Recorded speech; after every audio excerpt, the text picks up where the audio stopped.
પણ જ્યારે આજે મારી સમાજને મારી જરૂર છે, હે, જેમ હમણાં ભાઈએ વાત કરી કે અસાં ગિરિવર જા મોરલા કંકણ પેટ ભરા, અમારી રત આવે ન બોલીએ તો મારા હૈડા ફાટ મરા. હે, કે આજે આપણો સમય છે, આજે લડવાનો સમય છે, આજે બોલવાનો સમય છે. અને જો મૌન ધારણ કરી લેશો ને તો આ દેશની શક્તિ, આ દેશની દુર્ગા તમને ક્યારેય માફ નહીં કરે. અને સૌ પ્રથમ તો હું આજે એ વાત કરી દઉં કે આજે ભાઈશ્રીએ વાત કરી કે આ કોઈ જ્ઞાતિની લડાઈ નથી, આ તો ધર્મ માટેની લડાઈ છે. અને એના માટે કે જ્યારે 562 રજવાડા અમારા રાજવીઓએ જે દાનમાં આપ્યા ને, તો આજની સરકારે વિચાર કરી લે કે રાજવીઓએ માત્ર રજવાડાની સમૃદ્ધિ નથી આપી, પણ એ રાજની અંદર આવતા ધર્મ, નીતિ, ન્યાય, નિષ્ઠા આ બધું જેણે અર્પિત કર્યું. પણ આજની આ સરકારે માત્ર એની સમૃદ્ધિના વારસદાર બન્યા, સમૃદ્ધિના અધિકારી બન્યા, પણ આજે ધર્મ, ન્યાય, નીતિ, નિષ્ઠાના એને લીરા ઉડાડ્યા છે. હે, આ દેશની રૈયત, આ દેશની પ્રજા તમને ક્યારે માફ નહીં કરી શકે, આ દેશની દુર્ગા તમને ક્યારે માફ નહીં કરે. અને ઇતિહાસ સાક્ષી છે કે જ્યારે જ્યારે આ દેશની નારી ઉપર આંગળી ઉઠી છે ને, ત્યારે ત્યારે રામ રાવણના દ્વંદ પણ ખેલાયો છે. અને ત્યારે મહાભારતનું ઘમસાણ યુદ્ધ પણ મચાયું છે. અને આ ધર્મની જ્યારે વાત આવે છે એટલે જ ભગવાન શ્રી કૃષ્ણએ અર્જુનને કીધું છે કે અર્જુન, હવે ઊભો થા, આ કાયરતા તને શોભતી નથી કે કર ધનુર ધારણ મરણ મારણ ભૌમ કારણ ભૂપતિ. અર્જુન, હવે ઊભો થા, ધર્મના લીરા ઉડે છે.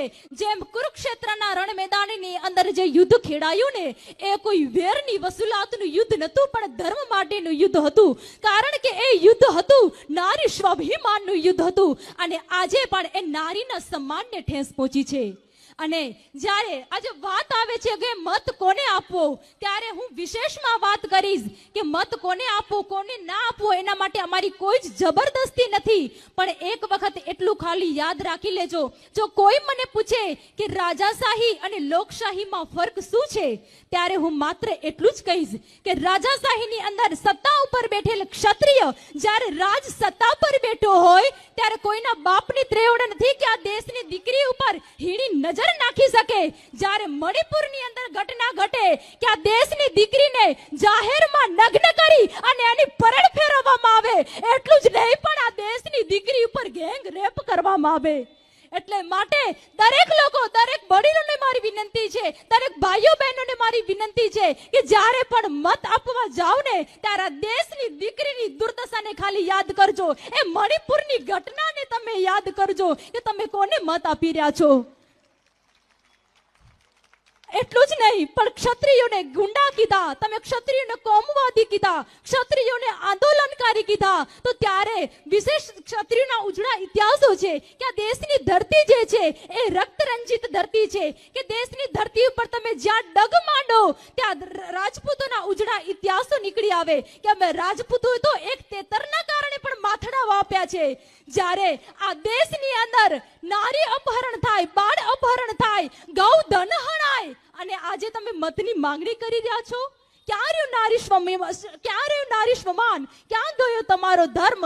માટે અહીંથી જ જાહેરમાં કહેવું પડે છે કે ક્ષત્રિય હોવાનું ગર્વ એટલા માટે છે કે અમે સમૃદ્ધિને નહીં પણ હવે ધર્મને સાચવ્યો છે. અને આજે આ ધર્મની જવાબદારી જે છે ને એ ક્ષત્રિયો તમારી ભુજાઓ ઉપર છે.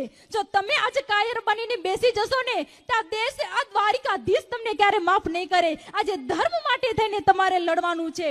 પણ વાત મારે કરવી છે કે તમે ક્ષત્રિયોને કોમવાદી કીધા, ત્યારે મને સિહોરના ઈ અખેરાજસિંહજીની વાત યાદ આવે કે સિહોરની અંદર એક દલિત દીકરીની જ્યારે લૂંટારો આવી અને ગુંડાઓ આવીને જ્યારે એનું અપહરણ કરી જાય, અને ત્યારે એ અખેરાજસિંહના મહેલની અંદર એ દલિત દીકરીનો બાપ આવી અને ધા નાખે કે અમારા ગરીબનો કોઈ બેલી નથી. અને ત્યારે એ અખેરાજસિંહજીના દીકરા એમ કે ભાઈ શું થયું, કેમ રડો છો?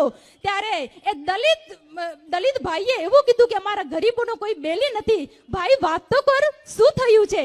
કે નરાધમ્યો આવી અને મારી દીકરીનું અપહરણ કરી ગયા છે. એમ અને હજી તો એ અખેરાજસિંહના દીકરાના નવા નવા લગ્ન થયા છે. ઓરડાની અંદર નવોઢા નાર વાટ જોઈને બેઠી છે. ત્યાં તો એ અખેરાજસિંહના કુંવરે એ ઘર સંસારને અડગો મૂકી અને ધર્મના ધીંગાણે આ દલિતની દીકરીની લાજ બચાવવા આજે નીકળ્યો છે. ત્યારે અખેરાજસિંહ એને વાત કરે કે દીકરા એકલો ના જા, તું એકલો છે, સામો આખું દડકટક છે. ત્યારે કુંવરે જવાબ આપે તો કે બાપ આગો જા, આજે આ ભગત વેળા તને શોભતા નથી. હું રાજપૂત છું, મારા દેશની દીકરીની આબરૂ સલામત નથી અને તું મને આજે ભગત વેળા ભણાવે છે. ત્યારે એ એકલો અખેરાજસિંહનો કુંવર જે છે એ દલિત દીકરીને બચાવવા માટે જાય અને દુશ્મનોના જડબા ચીરી અને દીકરીને પાછી લઈ આવે અને દલિત દીકરીને એમ કહે કે બેન મારા ઘોડા ઉપર બેસી જા તું. અને ત્યારે દલિત દીકરી એમ કહે કે બાપુ મારેથી કેમ બેસાય, તમે તો રાજવી, તમે બાપુ અને હું એક દલિત કન્યા, મને તમને આભડછેટ લાગે. અને ત્યારે જે એ અખેરાજસિંહના કુંવરે જે જવાબ આપ્યો તો ને એ સમગ્ર વિશ્વ જેના ઉપર ગૌરવ લઈ શકે કે બેન મારા ઘોડા ઉપર તું બેસી જા. આભડછેટ મને એની જ્ઞાતિની નથી લાગતી, પણ આભડછેટ તો ત્યારે લાગે છે કે જ્યારે અમે સત્તા ઉપર બેઠા હોઈએ અને મારા દેશની દીકરીની, મારા દેશની બેનની આબરૂ સલામત ન રહે ને એની અમને આભડછેટ લાગે છે. એની આભડછેટ લાગે છે. શું તમે ક્ષત્રિયોને આંદોલનકારી કહ્યા? શું તમે ક્ષત્રિયોને કોમવાદી કહો છો? માટે આજે સમજાય છે કે વિશ્વની અંદર ક્ષત્રિયોના પાળિયા કેમ પૂજાય છે કે અમે તો એક તેતરના કારણે પણ લડ્યા છે કે આ દેશની ધરતી અંદર ડગલા માંડો ત્યાં ક્ષત્રિયોના ઉજળા ઇતિહાસ નીકળી આવે છે. એટલે જ તો ભાઈ અને બાપ કહીને બોલાવવા પડે છે. પણ આપણું જ્યાં શબ્દ એક શોધો ત્યાં આખી સંહિતા નીકળે અને કૂવો એક ખોદો તો આખી સરિતા નીકળે. કે હજુ પણ ક્યાંક ધબકે છે લક્ષ્મણની રેખા કે જ્યાં રાવણ પણ બીતા નીકળે અને હજુ જો જનક જેવા આવીને હળ ખેડે ને તો હજુ આ ધરતીમાંથી સીતા નીકળે. કારણ કે જુદી તાસીર છે આ ધરતીની કે જ્યાં મહાભારત વાવો અને ગીતા નીકળે, જ્યાં મહાભારત વાવો ને ગીતા નીકળે. તો આ દેશની ધરતી પર જ્યારે આપણો જન્મ થયો છે તો મારું ને તમારું સદભાગ્ય છે કે જ્યાં વેર વાવો અને જ્ઞાન નીપજે. એવી આ દેશની ધરતીને મારા વંદન છે. વિશેષ સમય નહીં લેતા હું મારા શબ્દને વિરામ આપી મારું સ્થાન ગ્રહણ કરીશ. અસ્તુ. જય હિન્દ, જય માતાજી, જય ભવાની.